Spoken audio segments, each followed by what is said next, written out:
নমস্কাৰ বন্ধু বান্ধৱীসকল স্বাগতম জনাইছো টুজব চেনেলৰ অন্য এটা গুৰুত্বপূৰ্ণ ভিডিঅ'লৈ। টুজব চেনেলৰ জৰিয়তে আমি অসম তথা ভাৰতৰ চৰকাৰী বেচৰকাৰী চাকৰি বিজ্ঞাপন আলোচনা কৰোঁ। আজিও ঠিক তেনেধৰণে অসম চৰকাৰৰ এটা বিশেষ বিজ্ঞাপন লৈ আপোনালোকৰ ওচৰলৈ আহিছোঁ। বিজ্ঞাপনটোৰ সবিশেষ বিতংকৈ জানিবলৈ ভিডিঅ'টো শেষলৈকে চাব। বন্ধু বান্ধৱীসকল, আপুনি যদি আমাৰ চেনেলৰ প্ৰথমবাৰলৈ আহিছে তেন্তে চেনেলটো ছাবস্ক্ৰাইব কৰি দিব। বন্ধু বান্ধৱীসকল, আহক ভিডিঅ'টো। বন্ধু বান্ধৱীসকল, আজি মই এটা অসমৰ বিশেষ বিজ্ঞাপন লৈ আপোনালোকৰ ওচৰলৈ আহিছোঁ। বিজ্ঞাপনটোত পিয়নৰ পদৰ কাৰণে প্ৰকাশ কৰিছে। এই পিয়নৰ পদকেইটাৰ কাৰণে আপোনালোকে আবেদন কেনেকৈ কৰিব আৰু কিমান তাৰিখে ইয়াৰ লাষ্ট ডেট হ'ব এই সবিশেষ মই জনাম। আপোনালোকে ভিডিঅ'টো শেষলৈকে চাই থাকিব। বন্ধু বান্ধৱীসকল, এই বিজ্ঞাপনটো প্ৰকাশ কৰা হৈছে 11 ছেপ্টেম্বৰ তাৰিখে আৰু ইয়াৰ কাৰণে আপোনালোকক আবেদন কৰিবলৈ দিয়া হৈছে 12 ছেপ্টেম্বৰৰ পৰা 26 ছেপ্টেম্বৰৰ ভিতৰত। অৰ্থাৎ আপোনালোকে 12/9/2024 পৰা 26/9/2024 ভিতৰত আপোনালোকে আবেদন কৰিব লাগিব।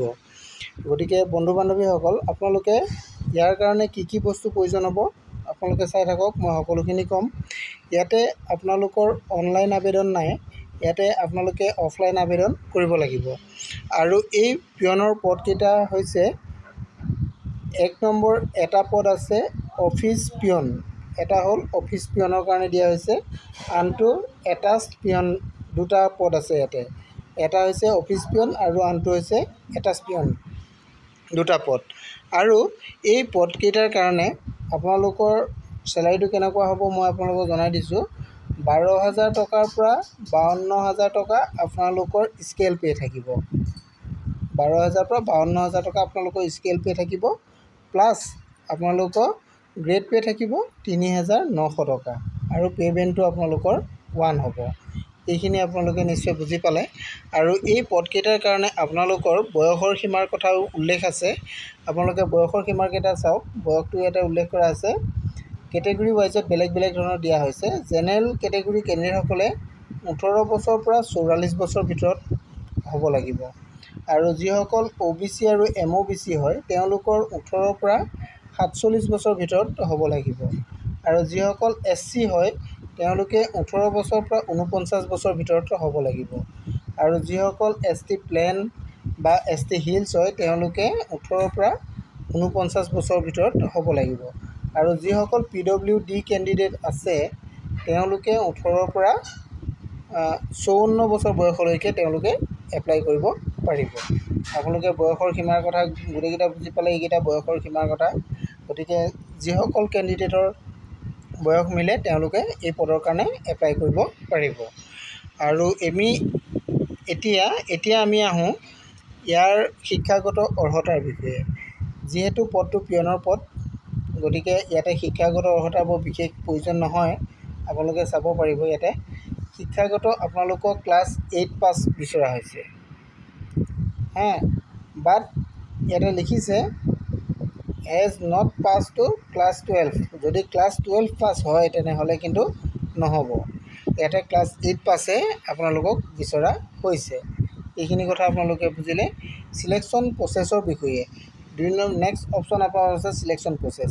চিলেকশ্যন প্ৰচেছ কেনেধৰণে কৰা হ'ব এই সকলোখিনি কথা এই বিজ্ঞাপনটো প্ৰকাশ কৰা অফিচিয়েল ৱেবছাইটটোত আপোনালোকে যদি যায় তেনেহ'লে তাত আপোনালোকক পিছত জনোৱা হ'ব। ইয়াৰ অফিচিয়েল ৱেবছাইটটো এইটো মই আপোনালোকক দেখুৱাই দিছোঁ। যিহেতু বিজ্ঞাপনটো মৰিগাঁও ডিষ্ট্ৰিক্ট জুডিচিয়াৰীৰ পৰা প্ৰকাশ কৰা হৈছে, গতিকে মৰিগাঁও judiciary.gov.in যদি আপোনালোকে যায় ইয়াৰ পিছৰ সবিশেষ আপোনালোকে জানিব পাৰিব। আৰু ইয়াত আপোনালোকে এপ্লাই কেনেধৰণে কৰিব। এপ্লাই কৰিব লাগিব আপোনালোকে এই যে বিজ্ঞাপনটোত আপোনালোকে দেখিছে, এই বিজ্ঞাপনটোৰ শেষত আপোনালোকৰ এপ্লিকেশ্যন ফৰ্ম আছে। এই এপ্লিকেশ্যন ফৰ্মখন আপোনালোকে প্ৰিণ্ট আউট কৰিব লাগিব। প্ৰিণ্ট আউট কৰি ফিল আপ কৰিব লাগিব। ফিল আপ কৰি লগত আপোনালোকৰ য'ত ফটো লগাব দিছে, এটা কালাৰ ফটো আপোনালোকৰ ৰিচেণ্ট কালাৰ ফটো এটা লগাব লাগিব। লগতে আৰু 4 কপি ফটো আপোনালোকে গাঁঠি দিব লাগিব। আৰু আপোনালোকৰ caste certificate, educational certificate, birth certificate আৰু আপোনালোকৰ যদি আদাৰ কিবা ডকুমেণ্টছ আছে সকলোবিলাক আপোনালোকে লগত গাঁঠি দিব লাগিব। গাঁঠি আপোনালোকে ইয়াৰ অফিচৰ এটা নিৰ্দিষ্ট ড্ৰপ বক্স আছে, সেই ড্ৰপ বক্সত আপোনালোকে জমা দিব লাগিব। এইটো কথা আপোনালোকে গম পালে। ইয়াতে আপোনালোকৰ যিহেতু অনলাইন আবেদন নাই, ইয়াতে আপোনালোকে অনলাইনত বা ইমেইলৰ থ্ৰুৱেদি বা বাই পোষ্টেড আপোনালোকে ফৰ্ম পঠিয়ালে নহ'ব। আপোনালোকে এই অফিচৰ ড্ৰপ বক্সত গৈ ফৰ্ম জমা দিব লাগিব। এইখিনি কথা আপোনালোকক জনালোঁ। আৰু ইয়াত আপোনালোকে এটা লগতে সেলফ এনভেলপ আপোনালোকে দিব লাগিব ভিতৰত, এইটো ভিতৰত দিব লাগিব। তাৰ যিটো ভিতৰত আপোনালোকে সেলফ এটা মানে এড্ৰেছ থকা এটা এনভেলপ দিব। তাত আপোনালোকে ওপৰত লিখিব লাগিব application for the post of peon, এইটো লিখিব লাগিব। আৰু লিখিব লাগিব the chief judiciary magistrate Morigaon Assam pin 782105, এইটো লিখিব লাগিব। এইটো লিখিব লাগিব আৰু এই দুইটা আপোনালোকে ইয়াতে লিখি দিব লাগিব সেলফ এড্ৰেছ লিখা এনভেলপটোত, সেইটো লগত আপোনালোকে জমা দিব লাগিব। আৰু ইয়াতে সম্পূৰ্ণ বিজ্ঞাপনটোত লিখা আছে যে ইয়াত আপোনালোকে ড্ৰপ বক্সতে গৈ জমা দিব লাগিব। এই কথাটো এই পইণ্টত লিখা আছে, আপোনালোকে চাই ল'ব। মই অলৰেডি আপোনালোকক কৈছোঁৱেই। ইয়াত যদি আপোনালোকে আদাৰ কিবা কণ্ডিশ্যনত যদি বাই পোষ্ট বা ইমেইলৰ থ্ৰুৱেদি যদি আপোনালোকে পঠাব বিচাৰে তেনেহ'লে এইটো আপোনালোকৰ কেঞ্চেল হ'ব বুলি কোৱা হৈছে। এইখিনি কথা আপোনালোকক জনাই দিছোঁ যাতে আপোনালোকে এইখিনি ভুল নকৰে। বন্ধু বান্ধৱীসকল, যিহেতু আপোনালোকে গম পালেই যে ইয়াৰ ক'ত আছে, এড্ৰেছটো আপোনালোকক মই অলৰেডি কৈয়ে দিছোঁ যে ইয়াৰ কোন এড্ৰেছত আপোনালোকে যাব লাগিব। এইটো এড্ৰেছটো আপোনালোকে দেখিছে, এইটো ড্ৰপ বক্সত আপোনালোকে লিখা থাকিব drop box for application for the post of peon. এই ড্ৰপ বক্সটোত আপোনালোকে জমা দিব লাগিব। ক'ত জমা দিব লাগিব? The chief judicial magistrate Morigaon Assam, এই অফিচত গৈ আপোনালোকে জমা দিব লাগিব। এইখিনি কথা ইয়াতে আছিলে। আৰু কিছুমান ইয়াতে জানিবলগীয়া ইম্পৰ্টেঞ্চ কিছুমান কথা আছে সৰু সুৰা, গতিকে আপোনালোকে এইখিনি বিজ্ঞাপনটো ডাউনলোড কৰি লৈ তাৰ পৰা চাব পাৰিব। আৰু এপ্লিকেশ্যন ফৰ্মখন এই বিজ্ঞাপনটোৰ তলত আপোনালোকে নিশ্চয় এইখন দেখা পাইছে, এই বিজ্ঞাপনটোৰ তলতে আপোনালোকে পাব। এই এপ্লিকেশ্যন ফৰ্মখনত ফিল আপ কৰি দিব লাগিব। দেখিছে আপোনালোকে office of the chief judicial magistrate Morigaon Assam, এই এড্ৰেছত আপোনালোকে দিব লাগিব application for the post of peon, এইটো থাকিব। ইয়াতে বাকীখিনি কথা আপোনালোকে ফৰ্মখনত পাই যাব। ইয়াতে আপোনালোকে এটা ফটো লগাব লাগিব আৰু ফটোটোৰ তলত আপোনালোকে ইয়াতে কাগজত আৰু ফটোত পৰাকৈ লগতে এটা চাইন কৰিও দিব লাগিব। আৰু বাকী যিকেইখন ফটো থাকে সেই ফটোকেইখন আপোনালোকে ফৰ্মখনৰ ৰাইট চাইডে এই ওপৰৰ অংশটোত আপোনালোকে ষ্টেপুল মাৰি দিব লাগিব। আৰু বাকী ফৰ্মখন আছে, এইখন ফৰ্মখন আপোনালোকে ফিল আপ কৰিব। ফিল আপ কৰি ইয়াতে চাইন কৰি দিব, ফুল চাইন কৰিব লাগিব।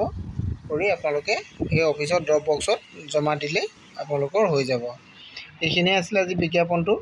আৰু যদি আপোনালোকে এই বিজ্ঞাপনটো ডাউনলোড কৰি ল'ব বিচাৰে তেনেহ'লে ইয়াৰ যিটো অফিচিয়েল ৱেবছাইট মই আপোনালোকক আগতো দেখাইছোঁ আৰু তথাপিতো আকৌ এবাৰ দেখাই দিছোঁ। এই এড্ৰেছত গ'লে আপোনালোকে বিজ্ঞাপনটো ডাউনলোড কৰি ল'ব পাৰিব। এইটো এড্ৰেছটো আপোনালোকে ভালকৈ লিখি ৰাখিব।